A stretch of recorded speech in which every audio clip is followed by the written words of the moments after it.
Bismillah ar-Rahman ar-Rahim. Ladies and gentlemen, brothers and sisters and friends, Assalamu alaikum. Peace be with you all. Thank you for joining us for this online roundtable, China's Ethnic Cleansing and Genocide of the Uyghurs.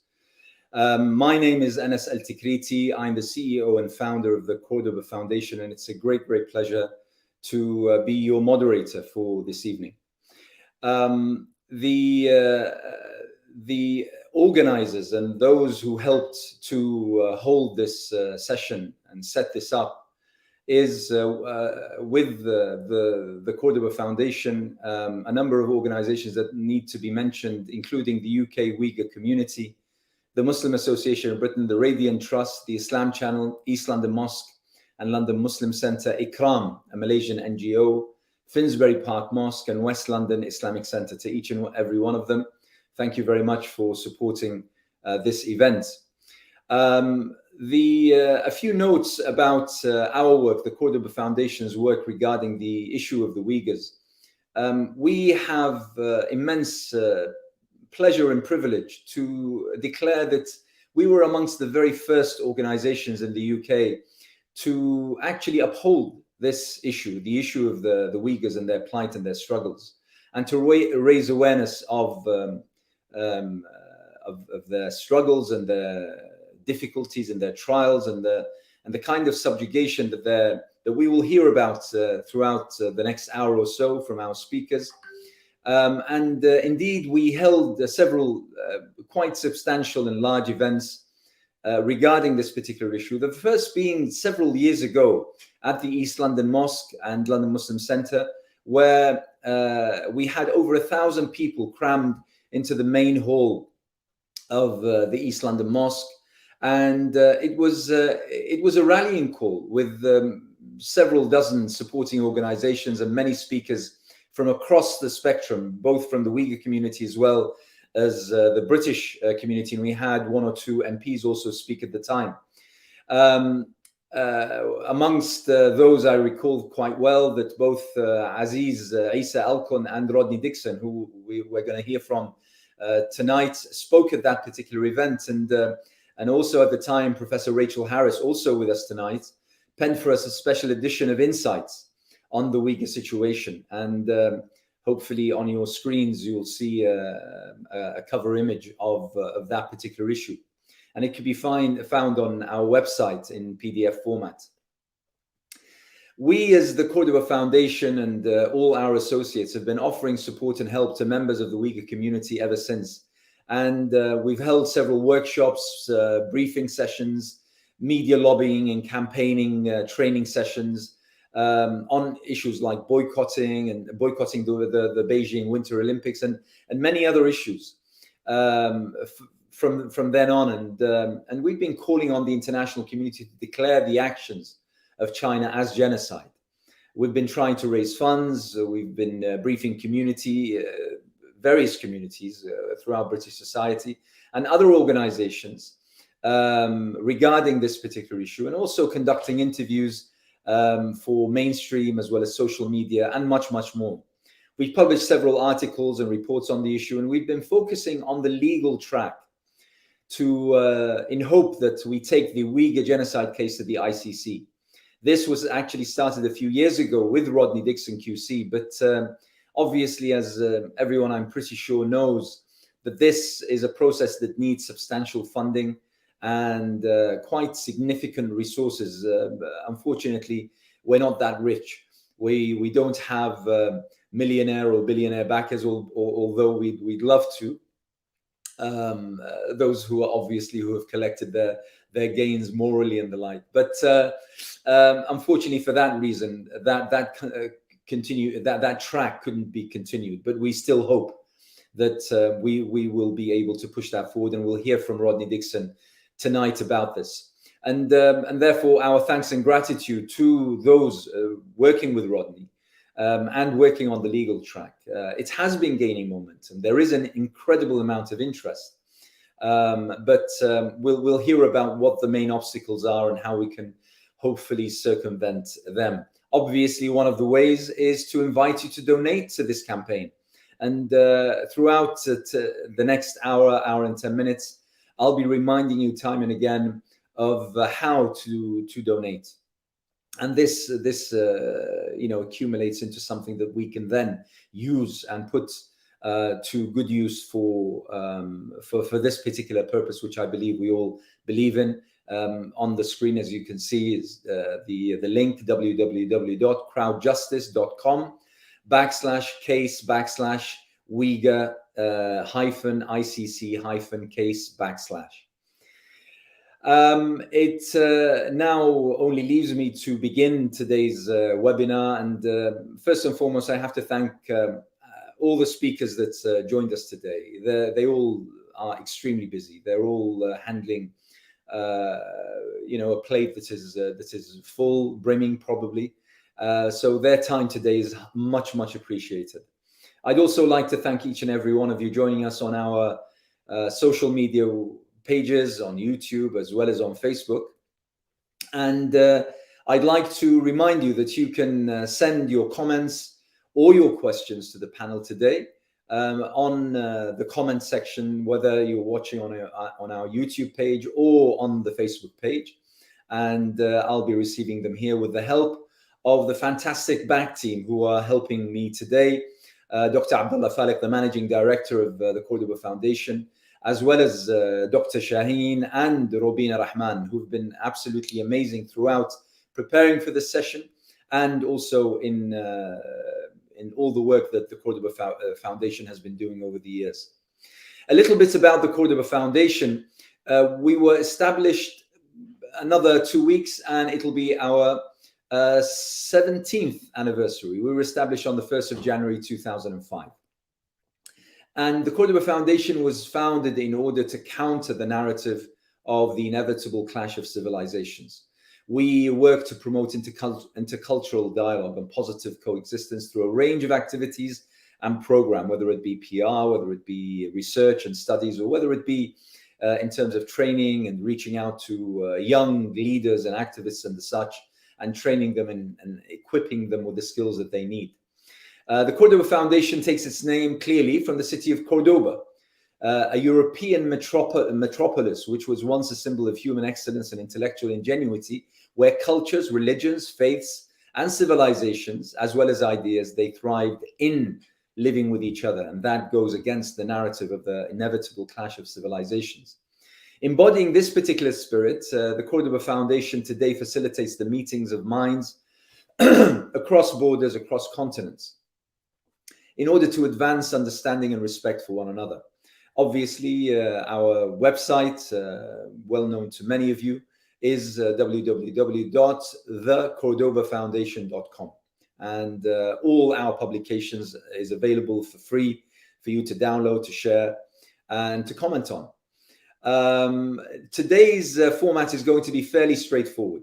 I'm going to be inviting, first and foremost, Robina Rahman to deliver a short message, after which we're going to speak to our three guests, Aziz Isa Elkun, Rachel Harris, and Rodney Dixon. Each will be speaking for approximately 10 minutes, after which we will have hopefully something like half an hour of a Q&A, in which we will air your comments and questions and whatever suggestions you have, and hear back from our panelists. And throughout this evening, as I said, I'll be reminding you to donate to the link that was posted, as well as also remind you that all our material, as well as this session, will be available on our website, as well as on our social media pages. So without further ado, I'd like to leave you in the good hands of Robina Rahman, who's a teacher and community organizer, and who's been active in the anti-racism campaign, as well as on the plight of the Uyghur Muslims. And I have to say that Robina particularly is quite instrumental in holding this particular event. So to her, our thanks and gratitude for her support and collaboration. Over to you, Robina. Good evening and Assalamu alaikum. Thank you, Brother Anas, for the introduction. I just want to first thank Brother Abdullah for all his hard work in organising this event, and to thank all the speakers for making this possible. The idea behind having a lecture on the history of the Uyghur people came from a course I attended on the history of the Palestinian people. A lot of young people benefited from learning about the events that led up to today's situation in Palestine. I've noticed over the last few years more and more young people joining protests for the Uyghurs, but they did not know much about the issue, Uyghur history, or in general China's oppression, even of its own people and other groups.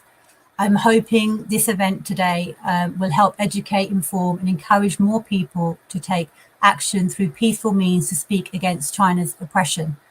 There is a WhatsApp group. You are welcome to join if you would like to be more informed and active. It's open to everyone. The number is 07709552932, and hopefully it will come up on the chat. Hopefully we can create a bigger and more active group to help with fundraising and organising protests. The Uyghur community is a very small community in the UK, and they need as much support as possible, as well as all the other people that are currently being pressed by the Chinese regime. Thank you, Brother Anas. Rubina, thank you for starting us off with those quite pertinent notes. And let's begin our discussion, our webinar today. And the first speaker is someone whom we've hosted several times, and we're extremely pleased to have him once again. Aziz Isa Elkun, who's a prominent poet, writer, and academic born in East Turkistan. He's a board member of the Uyghur Community UK and director of PEN Uyghur. He's an active member of the exile Uyghur community who from September 2017 to December 2020 served as secretary of the International PEN Uyghur Center. From 2018, he was a researcher affiliate on a British Academy Sustainable Development Project titled Uyghur Meshrab in Kazakhstan, based at SOAS University of London. Since January 2021, Elkun has been a director of the Uyghur PEN Center Online Revitalization Project. So Aziz today will be talking about China's ethnic cleansing of the Uyghurs from oppression to genocide. Over to you, Aziz. You have 10 minutes. Good evening. Thank you, Dr. Anas. I'm very pleased to join this evening's webinar. Okay, so my presentation title is China's ethnic cleansing of Uyghurs from oppression to genocide. Yes, the title is very obvious. Since 1949, or the 72 years, and Uyghurs subject to various forms of oppression and genocide. Now I am going to very briefly present the overview of Uyghur history and in the last 72 years oppression and genocide with my slideshow. And I hope you will enjoy. Thank you. So it's Chinese genocide against the Uyghurs in East Turkistan, and also we prefer Uyghur as well, Kazakhstan, Uzbekistan, and Kyrgyzstan in Central Asia. Yes, one of the worst crimes against humanity that a country has openly committed towards a specific ethnicity since the Second World War. And this is here's the location of map where's East Turkestan or Uyghurs homeland, Uyghurstan located. It was established after Chinese occupation in 1949. 5 years later, it was officially established Xinjiang Uyghur Autonomous Region in 1955. And historically, Uyghurs prefer to call their homeland, along with other Turkic Muslim people like Kazakh, Uzbek, and they prefer to call East Turkestan. And it's a very large territory. You can see from the map, it has borders with 13 different countries. We have direct border with Pakistan, Afghanistan, and many Central Asian states in the south, Tibet, India, and Mongolia and Russia as well. So it's very large territory, rich of mineral resources. There's estimation of close to 40% of Chinese mineral resources actually is located in East Turkistan. So why China is building 20th century concentration camps, which they falsely claimed re-education camps, and now we estimated at least more than 3 to 5 million Uyghurs now locked inside concentration camp or sent in the name of working in Inner China, which is forced labor. So whole set of aim. Chinese Communist Party, they try to re-engineer Uyghurs' identity as a Han Chinese with through forced assimilation by using every possible methods, because they treat Uyghurs' homeland as a colonized territory by its name. It's Xinjiang. It means exactly the new territory, new frontier or new land, and it's never part of China. I mean, it's quite complicated Chinese story, but over the last 72 years, only part of Chinese the communists, and previously like a Manchu or Chinese nationalists, very different, or Mongols. So it's like a very politically set agenda claim Uyghur homeland is part of Chinese territory. Here, even more interesting historical account. Everyone knows about Great Wall of China, which started building before Christ in 322. That's Great Wall of China. If you and exactly marching in on 10th of March 2017, Chinese president, Chinese dictator Xi Jinping, he openly interviewed and ordered, and was also reported in Xinhua news agency, said we are going to build in Xinjiang a Great Wall of Iron. That was 2017. And yes, it's the last 2 centuries of history in the region have seen many brutal events. The Manchu Qing dynasty, the Qing dynasty is ruled China, and it only tried to attack or conquer in the 1750s, and there's over the 200 years. Many times it was expelled, established the Kashgaria, but massacre keep every 10 years, 15 years, massacre war keep happening, and today's events as well, not exceptional when we regard the historical the account. And in short, in 1933 and 1944, we was established twice independent republic, Republic of East Turkistan. This last republic, you can see on this slideshow, the Republic of East Turkistan leader Ahmadjan Qasim, 22nd of November 1946, made Chiang Kai-shek. Chiang Kai-shek that time was president of Chinese Nationalist Party before they escaped from the Communist China in 1949. Now it's which we call that country represent Taiwan.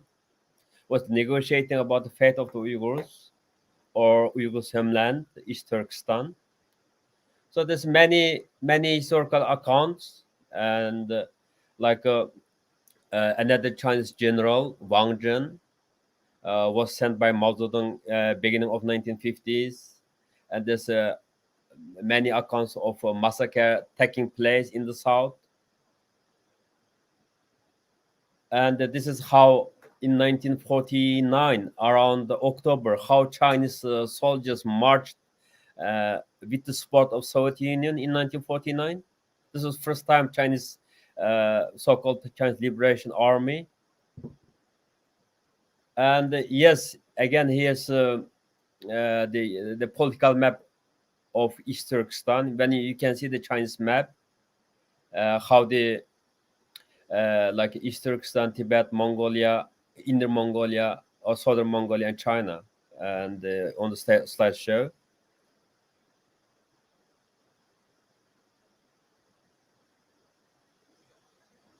And so what does the East Turkestan mean for the Uyghurs and Xinjiang for China? East Turkestan, between 1933 and 1945, Uyghurs, along with other Turkic people, successfully established two short-lived independent states named East Turkestan. But on Stalin's order, all Uyghur leaders were killed in a plane crash, and the East Turkestan was occupied by Mao Zedong's Red Army in 1949, and it became part of China. Xinjiang, it means new dominion in Chinese language. This name was officially given to East Turkestan as a colonial name by Manchu dynasty in 1884.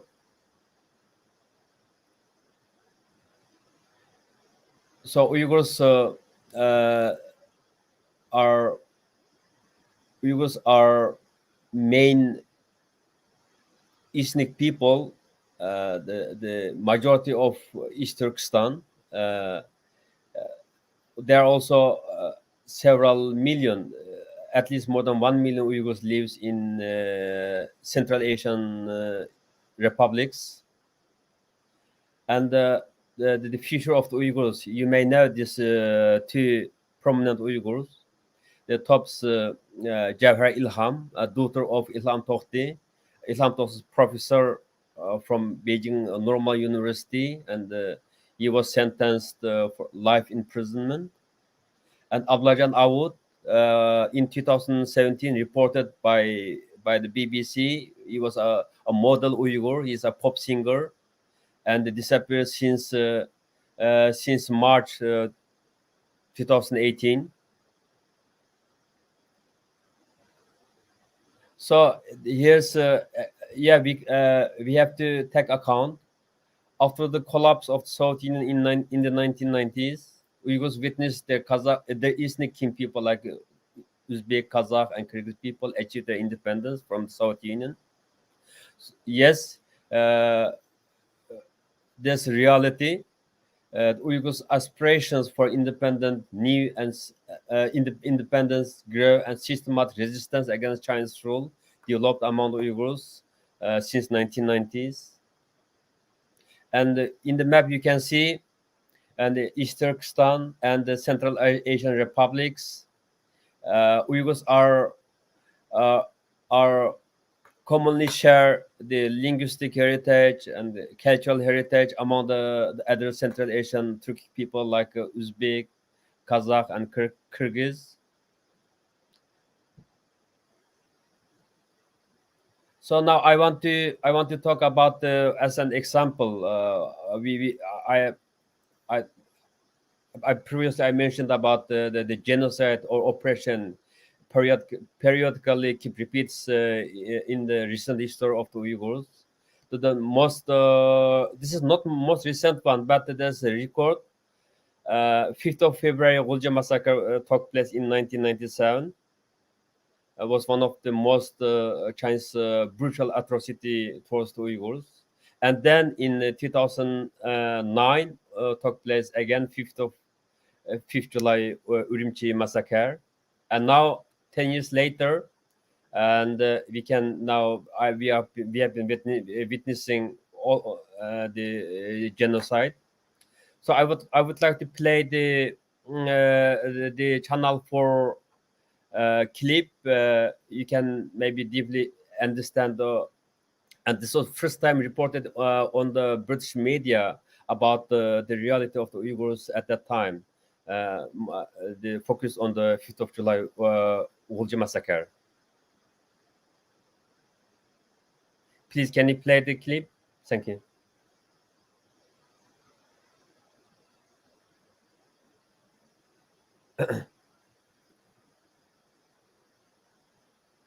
Okay.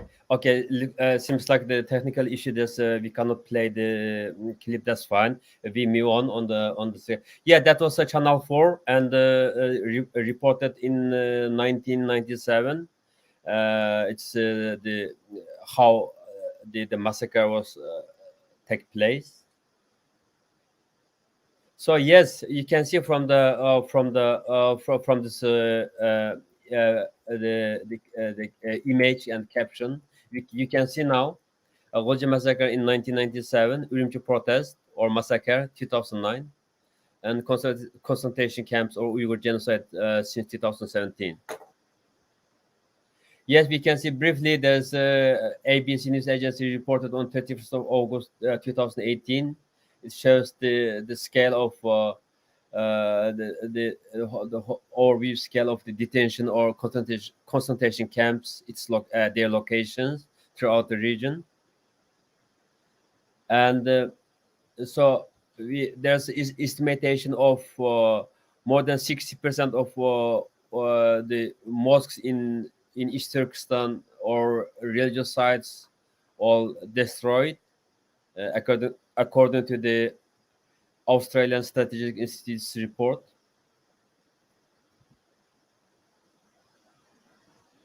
So for the first time, the BBC reported 10th of August 2018 was first time reported 1 million Uyghurs detained, and also published on the UN website. And this is how it looks like, the structure of camp from the satellite image. There's 48 ways how the Uyghurs and other Turkic Muslims get to send to Chinese concentration camps. Was published very detailed on the various websites. Mostly, just like owning a tent, or like telling others not to swear, or owning extra food, or refuse drinking alcohol, or owning a few knives, and or like stopped smoking, for example.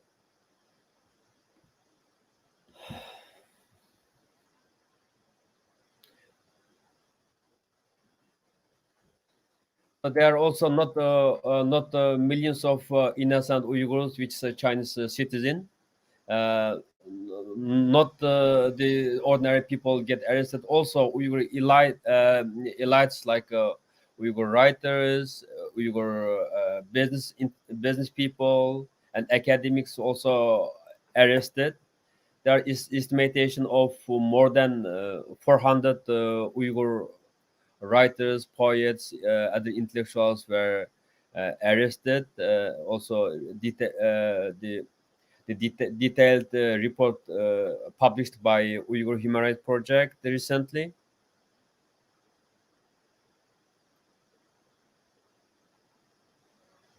One of the most significant eyewitness for the camp survivors was Mihgul Tursun, and she arrived to the USA in September 2018.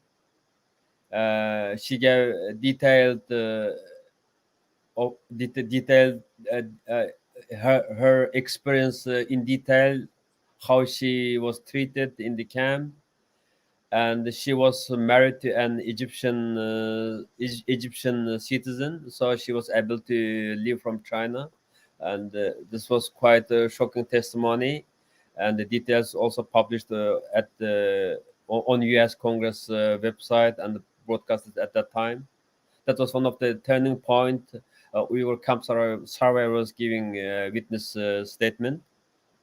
So yes, I have to stop now. It's if let me speak about this, I couldn't finish even the spending several hours. So in short, my closing statement was, yes, genocide is taking place. Over the 72 years, we will subject many forms of genocide and oppression. Only because of we are living in the digital era, and was able to get the information from the inside, and very quickly get the world attention. But it's not enough. This genocide must be stopped before it's too late, and we need your support. Thank you. Okay, thank you very much, Aziz.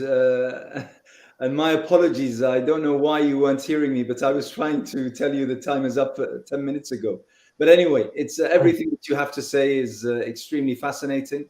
And I'm pretty sure, like you said, that you can speak for another few hours and still not cover the issue like it should be. But thank you very much for that. Now, moving on to Professor Rachel Harris, who is a professor of ethnomusicology in the School of Arts at SOAS University of London. Her research focuses on Uyghur religious and expressive culture and cultural policy and heritage in China. She was the leader of the major research project Sounding Islam in China, which took place between 2014 and 2018, and co-edited ethnographies of Islam in China, which was published in Hawaii 2021, or by Hawaii 2021. Her latest book, Soundscapes of Uyghur Islam, was published by Indiana University Press in 2020. And in the next 10 minutes, she'll be talking about the destruction of cultural heritage, cultural whitewashing, and the duties of international organizations. Over to you, Rachel. Thank you very much, Dr. Anas. I'll do my best to keep to time. I just want to say first a big thank you to the Cordoba Foundation, really for your steadfast support of the Uyghurs over this past 4 years. We really appreciate it. So I have worked on Uyghur culture and religious life in the Uyghur region over the past 20 years. And the recent book, which you kindly mentioned, is based on 10 years of field work, working with Uyghur communities in East Turkistan, also known as Xinjiang, and also across the border in Kazakhstan and Kyrgyzstan. And I've been working especially with Uyghur women, with rural women in villages around the region. And I've done my best to document just a part of their really unique and very rich religious culture. And also my book discusses the rise of piety, the religious revival, which really became very strong in the 1990s, and then covers the state crackdown and the whole situation of mass detentions and cultural erasure, which is facing the Uyghurs today. So it is already 4 years since so many of my Uyghur colleagues in the universities in the region were detained without trial. Some of them my close friends, Rahila Dawood, Abdulkadir, Jalaluddin. I myself, of course, have been cut off from the Uyghur region for that time. And I, just like you, have learned from a distance of the terrible, brutal regime inside the camps, the destruction of mosques and the holy shrines. And through that time, myself and my colleagues have done what we can to raise awareness of what's going on. And we have seen over that period, really, the name of the Uyghurs coming from a situation where very few people in the UK had even heard of them, to at least there being a more general awareness, although obviously not in happy circumstances at all. So I attended the London-based Uyghur Tribunal earlier this month. I listened to the judgment by Sir Geoffrey Nice, confirming the charge of genocide and crimes against humanity on many counts. The experience, which was quite harrowing, of listening to the detail of that judgment reminded me in particular of how much of these crimes are really inflicted on the bodies of women through the gender-based violence that we've learned about within the camps, and the coercive birth control campaigns among the wider population. So it is always with great sadness that I think of the women who I knew so well in that region. But what can we do about all this then? Over the past 4 years, we've seen that there's been a lot of attention paid to the issue in some spheres. There have been a lot of strong statements from some governments, But in many other ways, it really has been business as usual. So what can we actually do to press for change in the Chinese government's policies in this region? We've seen one rather good campaign in the commercial sphere putting pressure on international companies to boycott Xinjiang cotton. Speaking as somebody who works primarily in the sphere of culture, I think that what we need now is another movement like that in the sphere of culture. So I'm concerned, increasingly concerned about the use of culture and international cultural exchanges to normalize or to whitewash the abuses inflicted on the Uyghurs and other Muslim minorities in the region. I think that cultural organizations and governments really need to pay closer attention to the cultural exchanges that they have with China and take care that the collaborations are not being used to whitewash genocide.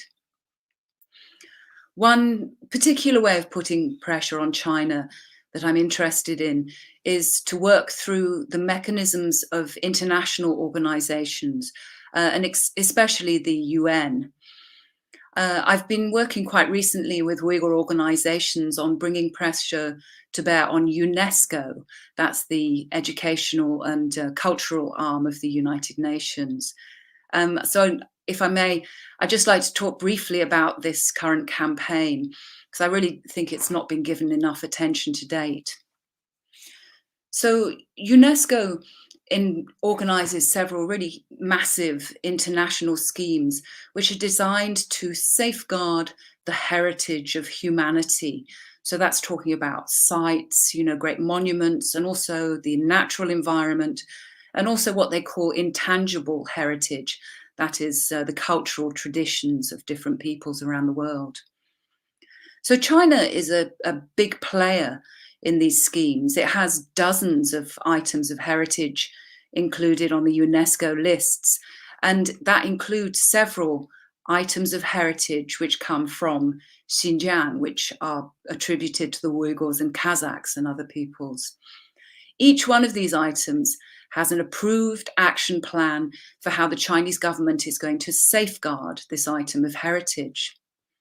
And all this is still going on while, of course, we've seen so much evidence now of the destruction of Uyghur heritage, of religious heritage, the bulldozing of mosques and shrines, the extensive restrictions on Uyghur language and culture, and the detention, as Aziz was saying, of cultural leaders, writers, artists, and intellectuals. Let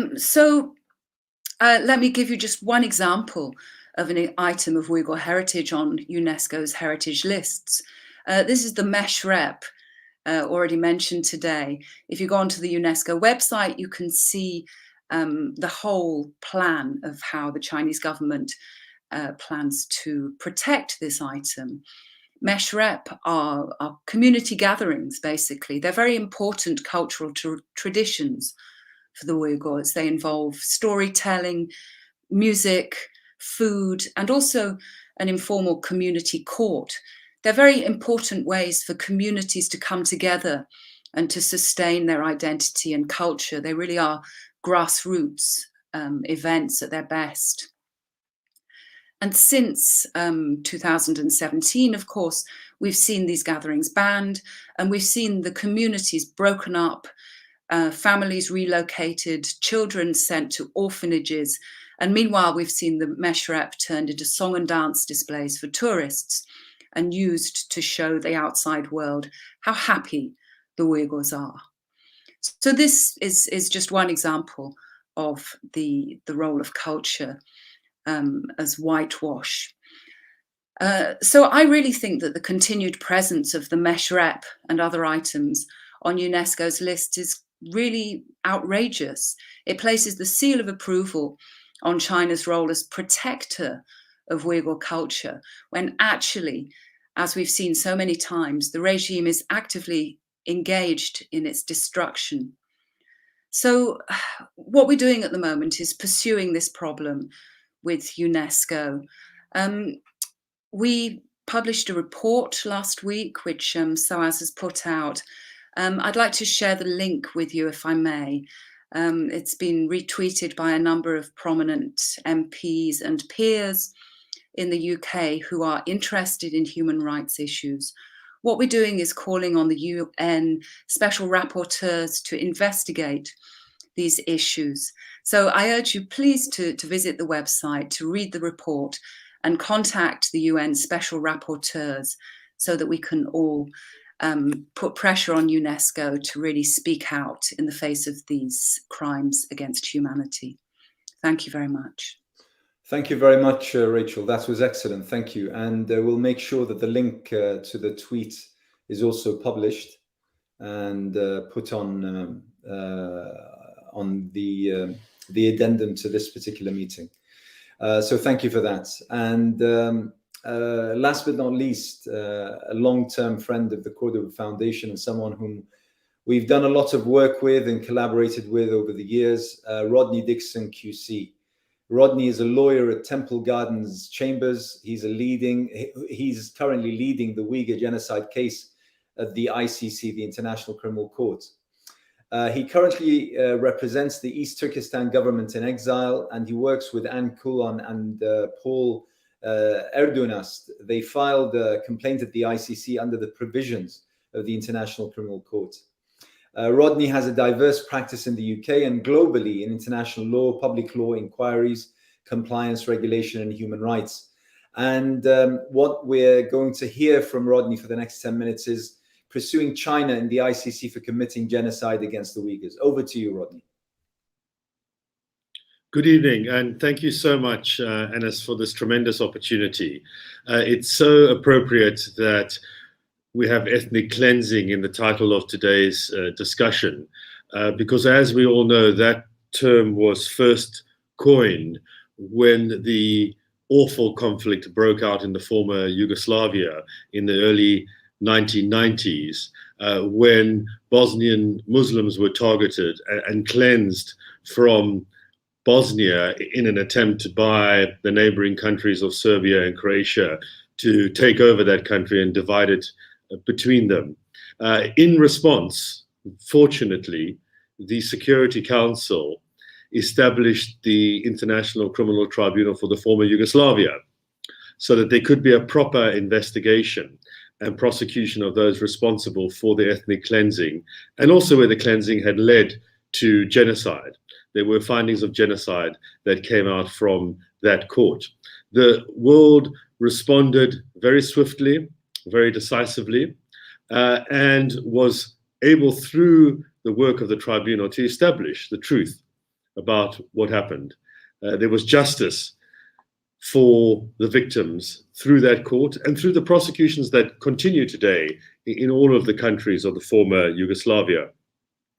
The international community took a similar step a year later in 1994, when there was a genocide in Rwanda, where one group targeted another, sought to cleanse the country of that group and destroy the group. Fortunately, once again, the international community established an international court to ensure that there was justice.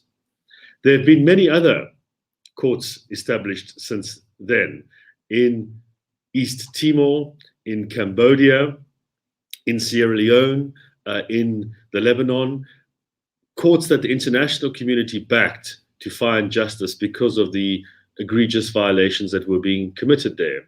And in other situations, we've seen in Myanmar in relation to the Rohingya, in Syria, mechanisms have been established by the United Nations, at least at this stage, to gather evidence, but also very importantly to send a signal that the world is not just turning away.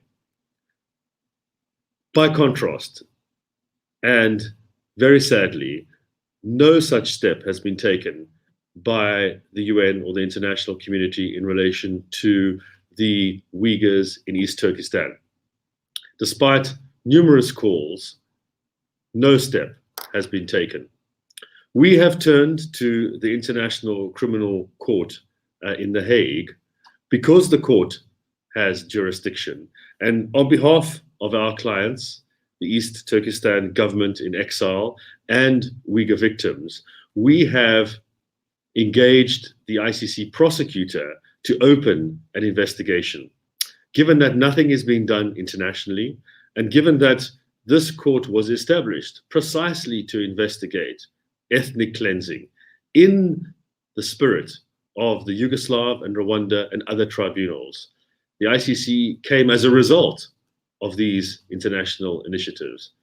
So it was established precisely to continue that rich tradition of ensuring that the most serious crimes that confront humanity will not go uninvestigated and ignored.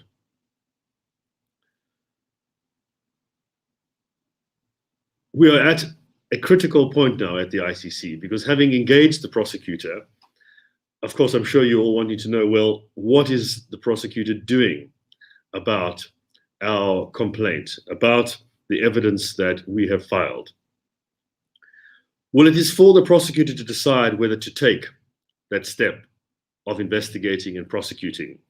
The judges have no power at this stage to intervene. It all rests with the office of the prosecutor. And as you can imagine, that office has numerous cases that it is conducting, numerous requests for investigation that it is considering. So the key obstacle is to push this case as high up the agenda as possible.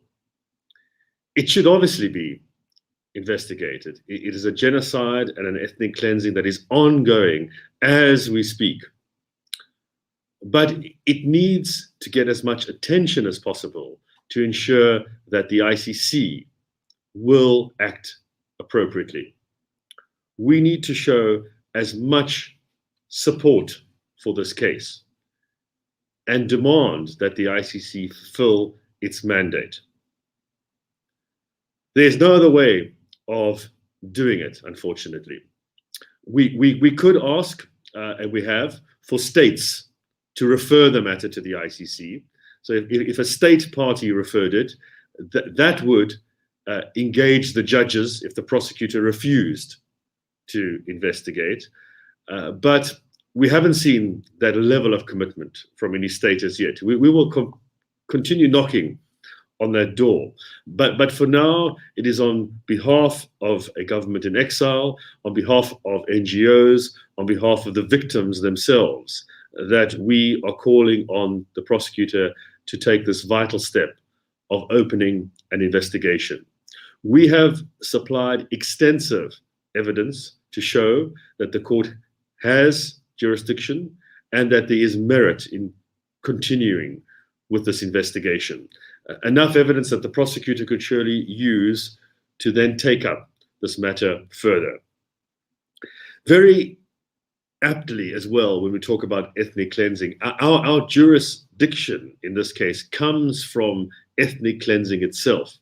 Our allegation, based on the evidence, is that China has been coming into ICC state party territories, in particular Tajikistan, that borders China, and other countries as well on the border, and has been cleansing those countries of the Uyghur population, bringing them back into China, into East Turkistan, where they are then never heard from again, targeted and are effectively disappeared. We are saying that that clearly amounts to ethnic cleansing, a crime against humanity, and the first step in the genocide. People have to be rounded up, arrested, and taken back to China where they are then targeted. Of course, persons in China directly are being targeted as well. That evidence clearly must be taken into account.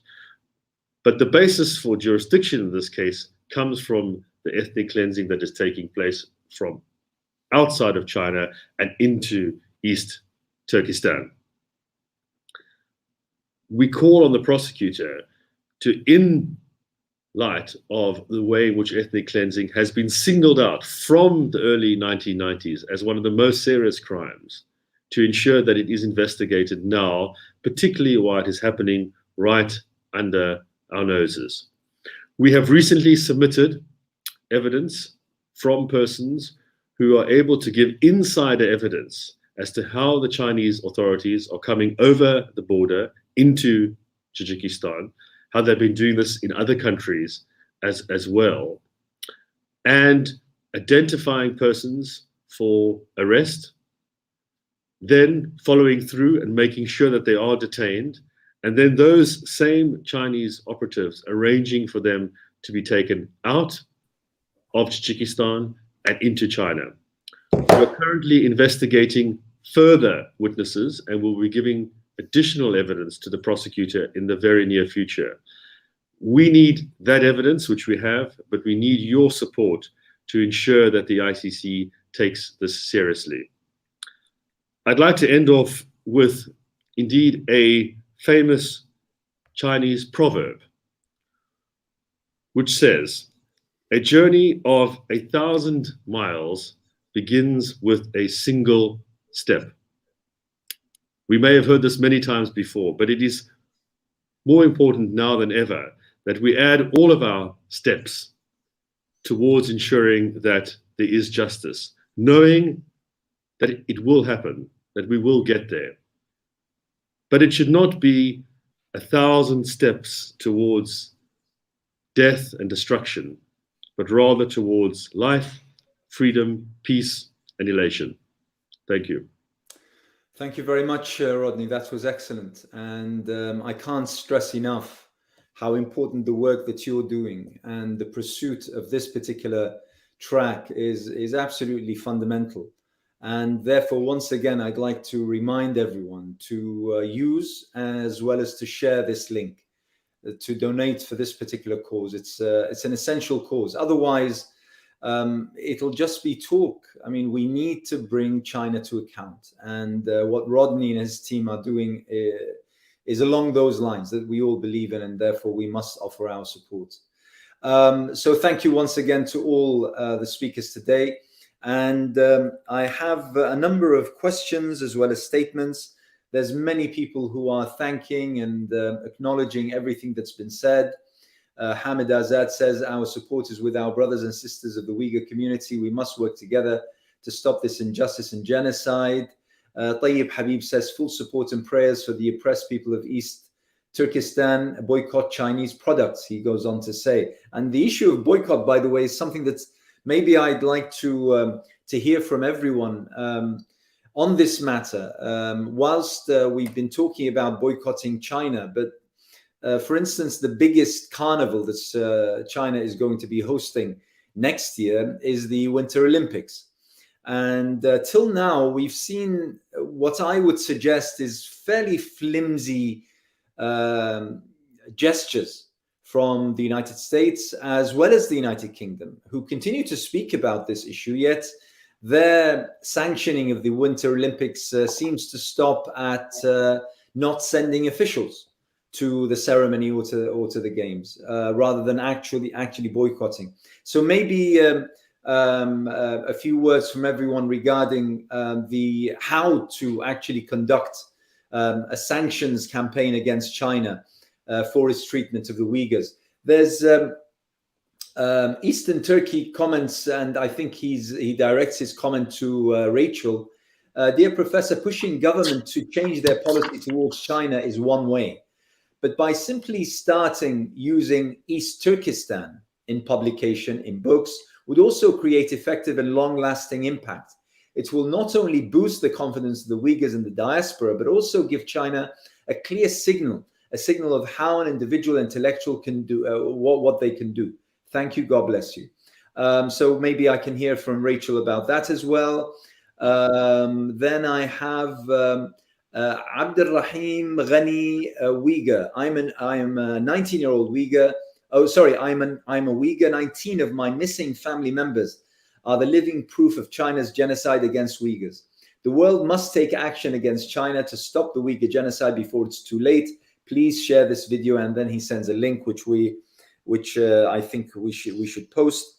As the first round of comments and one or two questions that we've heard, but particularly regarding the issue of boycott, what do you suggest? What do you think would be a useful way to pursue this? If I can start with Aziz first, and then Rachel, and then Rodney. Go ahead, Aziz. You're on mute, so if you can unmute, Aziz. I admit. Yeah. Okay. Thank you for having me. And yes, I would like to appreciate for today's event, especially for Cordoba Foundation. For many years, we are working together, and the Uyghur community are very grateful for Cordoba Foundation's support and understanding and arranging many events. And I hope you're going to work furthermore. Yes, it's since 2017, now 40 years, we have been talking to the media, talking to the people, to the politicians. And I particularly paying attention to British in the British politics. And now there's a few bill passed at the U.S. Congress, which is very positive towards the ending this genocide. Regardless of Uyghur Tribunal's announcement in 9th of December, and there's plenty of evidence, but by the British government and many other governments still muted, or many other organizations even. And I myself, I cannot talk about my relatives, and since 2017, not about I'm not able to talk. I don't want to remember them. If I want to remember, it's pain. I have to be able to stand with this trauma, with genocide. Now we can see the Abdul Ghani. I know him very well from Netherlands. One of the Uyghur activists. He lost 19 members from his family, and the Uyghur exile communities is in such a distressed situation. So we really have British government, other European countries, and do more specific action. Stop it before it's too late. It's how many years we are suffering like it is now. It's 40 years, and so I really hope the British government, particularly British government, to take some visible, some meaningful action to stop this genocide. That's Thank you. That's what we would like to say. Thank you. Thank you, Aziz. There's actually, I'm getting quite a number of questions in regards with the position of not only the UK governments, but also world governments. So maybe we'll come back to this particular point. Rachel, over to you. Yes, thank you. Thank you very much for the comment about the naming of the region, the use of the name East Turkistan. Yes, of course, I'm fully aware, and I do appreciate the desire of Uyghur exiles and the Uyghur communities generally to use this term. Yeah, it's a difficult one, isn't it? I mean, I recognise the power of naming. There is also a pressure, of course, to use the name of the region as it currently is. I personally get quite upset by the way that news organisations are now talking about Xinjiang province, thereby rather erasing the current official name, which is the Xinjiang Uyghur Autonomous Region. But of course, the name Xinjiang is a Chinese term meaning new territories, and it is obviously a very clear symbol of the colonial nature of that relationship between the Uyghur region, East Turkistan, and the Chinese state. So yes, I hear you. As for the question of the Winter Olympics, of course, well, I mean, this is another example of pretty much business as usual, in spite of some strong talk, isn't there? So there are various campaigns going. I've just actually received a new one on Twitter, which seems to be gathering a bit of steam, called Score for Rights. So that's a fun one. Perhaps I'll share that, and people who want to go and engage with that via Twitter can do so at the end of this. Thank you very much, Rachel. Rodney? Yes, sanctions have to be imposed because of the violations. They should be there as a form of punishment and an incentive to change the pattern of conduct. But I would add, as I've emphasized in my talk today, that what government should be doing is calling for an international investigation of what is happening. So when the US says, okay, we're not sending our officials, they really should be saying more, yes, the athletes shouldn't go. I agree with what the other speakers have said, but they should be saying, we're not sending our officials and we're calling on the international community to start an investigation of what is happening. I mean, the reason why they're not sending the officials is because they're trying to send a message that bad things are happening. But why are they not being investigated? They did it for other countries like Yugoslavia, like Rwanda, as I said earlier. They've called for it in relation even to bigger superpowers like Russia. But why is China left completely untouched? I mean, it's creating the most unspeakable double standard at the international level. And we simply can't tolerate that some countries will get the attention of the international community for investigation and prosecution, but others not. In particular, China. China seems to be standing out like a sore thumb at the moment, where no one is prepared to take them on in this regard. So that's the call that we are making very loudly, is add to sanctions and other steps that are being taken the very prominent need for an international investigation.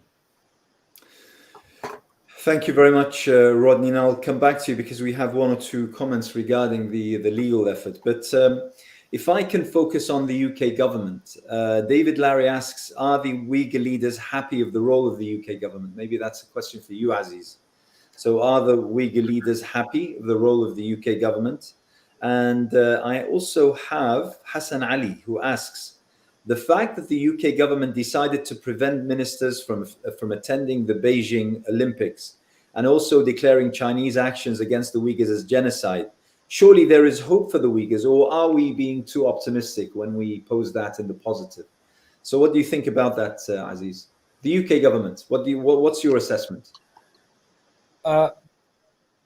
Yes, the Uyghur Tribunal is one of the turning point, and also this year August, the members of Parliament they published a report and recommended to the British government to support the Uyghur community.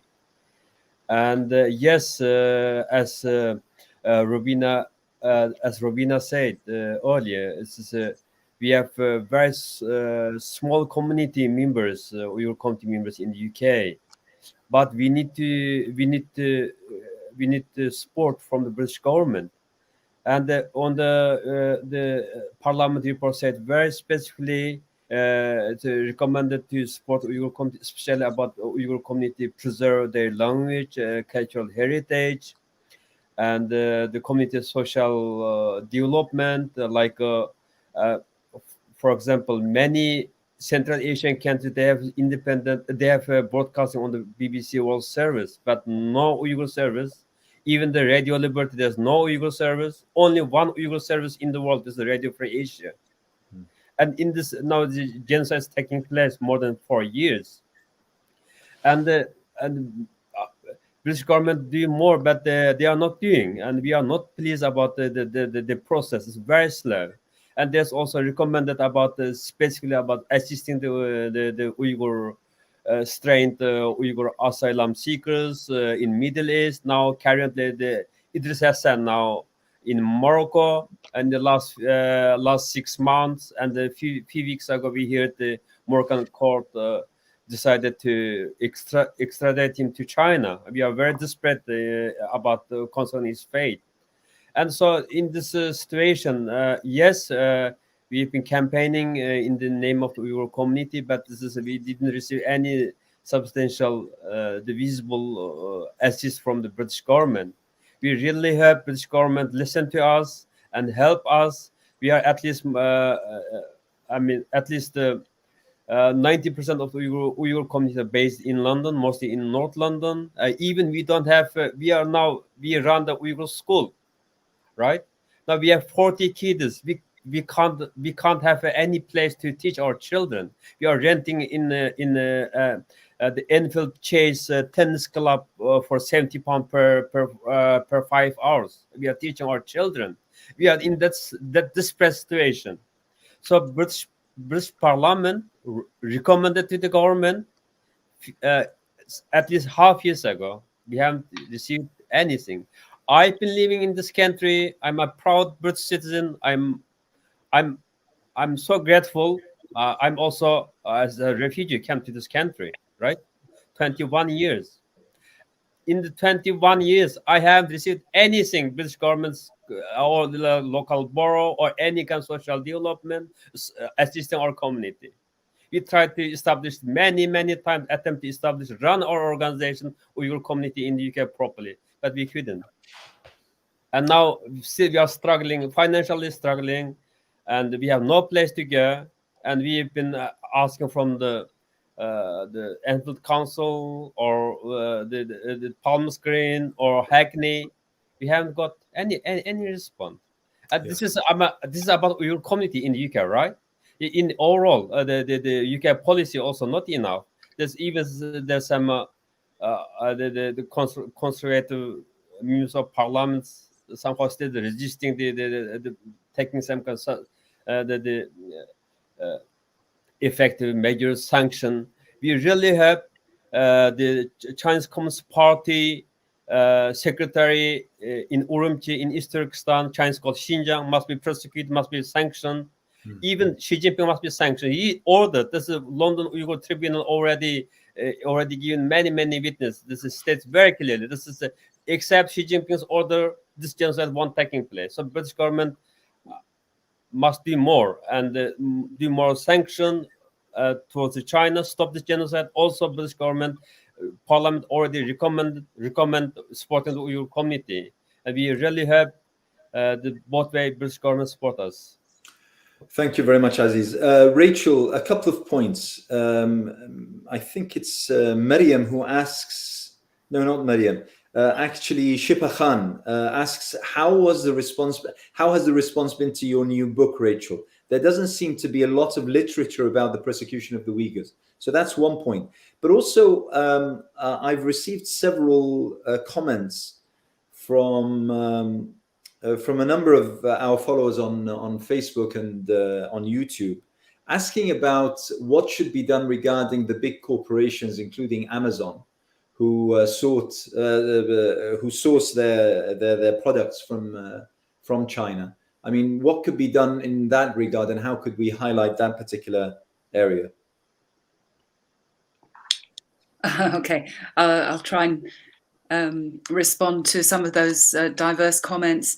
Yes, thank you. I mean, of course, there's been interest in the book, which has been related, of course, to the current terrible political crisis, and I'm pleased, but in some ways, of course, that the book has come out and has been able to both document some of the culture which is now under such terrible threat, and also to reflect on the nature of the campaigns which are being used to crush that culture. Of course, there are several other really excellent books which have come out quite recently by my colleagues Sean Roberts and Darren Byler, and they are focusing more specifically on the campaigns, the mass incarceration, and the workings of the policies. So I recommend those to you as well. Books by Sean Roberts and Darren Byler. Sorry, what was the second question? The question about what we can do in exposing the practices of multinational corporations, including Amazon. Oh, of course. You know, I mean, the reasons to boycott Amazon are many. Yeah. I hope you don't mind me saying that on your platform. So, you know, that would be amazing, wouldn't it, to break the dominance of that incredibly abusive company. Yeah. What can I say? Yeah. There are many questions, Rodney, in regards with the legal track. Let me go through some, and then I'll leave it to you to sort of respond to them in the general in the last 2 to 3 minutes. How do you, Claire Smith asks, is the Uyghur oppression a full-scale genocide, and how do you define a genocide? That you know, you might wish to take that on, or otherwise. How effective is the legal work? And that's from Ahmed. And Peter asks, is the Uyghur tribunal effective, especially in light of the fact that it doesn't have any legal powers? And then there are some questions regarding, something which is extremely unfortunate that's happened in the past 2-3 days is the agreement of the Moroccan government to hand over a Uyghur activist back to China. That's something that was shocking, to be perfectly honest. I mean, I really thought that the Moroccans would hold out, but they've decided to hand back the activist. So if you can sort of cover those diverse questions and comments, I'd be grateful, Rodney. Starting with the Uyghur Tribunal, and it is correct that the Uyghur Tribunal can't make any findings which are binding on China and can't investigate or prosecute because it's not a criminal court. But the evidence that that tribunal has gathered and the findings that are made are relevant to the work of the ICC. We will certainly be looking at ways in which that evidence can be made available to the ICC, because the ICC certainly then has jurisdiction to investigate and prosecute if it takes the matter forward, which we're urging it to do. So all of that evidence that has been gathered can usefully now be used, but we've got to get it to the next level of a full-scale international investigation by a body that does have the necessary teeth to go after Chinese officials. With regard to genocide, this is well defined in the ICC statute, in the Genocide Convention, and it consists of physically destroying, in whole or in part, a group. The Uyghur group would qualify readily as such a group. And based on the evidence that we have both from outside and inside China, there's certainly reasonable grounds to say that there should be a full investigation into the case of genocide and crimes against humanity, and it should then be investigated and prosecuted at the individual criminal responsibility level. So those who are responsible for the plan and implementing it should be investigated and prosecuted. This is not an action at the ICC against the state of China, but against the individuals who have perpetrated these acts. Yes, of course, China would have an opportunity to defend itself. So far, there's been a complete blanket denial. But if there were to be trials, which we are urging for, then the individuals could put forward their respective defenses. With regard to what's happening in Morocco, we've seen that happening distressingly in a number of countries. This is exactly the evidence that we are giving the ICC to show how there's a widespread pattern throughout the world of China pursuing those who oppose it, Uyghurs who've stood up against what's happening there, to bring them back in so that they can disappear. It's not only happening in the countries that I've mentioned, but in a number of countries around the world, and it's only going to increase unless something is done to ensure that this matter is investigated, prosecuted, and ended. The action that we are taking at a legal level, we hope is being effective. It'll only reach its full potential, though, if the next vital step is taken of the ICC embracing this case, which we are now pulling out all the stops to achieve in the new year. Thank you very much, Rodney. Listen, I'm pretty sure that one thing we can all agree on is the fact that we can talk about this issue for hours. And hopefully in the next few weeks, months, we'll continue this discussion. We've been talking about this now for years. I'm pretty sure that we will continue to need to talk about this and expose the various facets which unfortunately don't come to light, such as the many that have been highlighted today through the presentations of our three fantastic speakers. Let me just remind everyone, and throughout today we've been putting on the screen links to the crowdfunding link, as well as to the Radiant Trust bank account for your support, the legal track, and the campaign for the support of the Uyghur community. Aziz posted a link to his page, which I would invite you to go to, China's Uyghur Genocide and its Historical Perspective. If you go to www.azizisa.org and then search for China's Uyghur Genocide and its Historical Perspective, you could download it there for you to then share and contemplate on. Rachel has posted what she mentioned, Beijing Winter Olympics, international activists call for action. Take a look at the bullet points of our press release for the hashtag Score for Rights 2022 campaign. So that's hashtag Score for Rights 2022 campaign. And she's also posted a link to, yes, to the davidalton.net. This is pertaining to, right, okay. Just very briefly, what's this about, Rachel? So this was the topic of my talk. We promised to share it at the end, but I've posted it in the private chat, so Excellent. It will be shared. We'll make sure to put it out. We'll make sure to put it out because you know, everyone out there is quite keen on getting to know more. So this is all extremely helpful. So thank you very much to each and every one of you. You know, it's a very heart-wrenching subject. It's a very difficult subject, but it's a subject that we have to talk about, and it will continue. And the fact is that, unfortunately, whilst it's a good thing that the British government, the American government, many European governments are highlighting this issue, but let's not forget that, you know, some are doing it for certain political gains. Once settled, it'll be forgotten about. The last thing we need, the last thing we want is for the Uyghurs to be used as a political volleyball. That's not something that we want. And therefore, this issue must be dealt with in all its sincerity, so that basically we arrive at the kind of outcome that the Uyghur people want. The importance of the legal track, we've all seen, you know, and heard from Rodney how important that is. We need funds. They need funds. The legal track needs funds. It's something that we need to continue to be aware of. Thank you to Aziz Isa Elkun, to Rachel Harris, as well as to Rodney Dixon. And also thank you to Rubina for opening up today.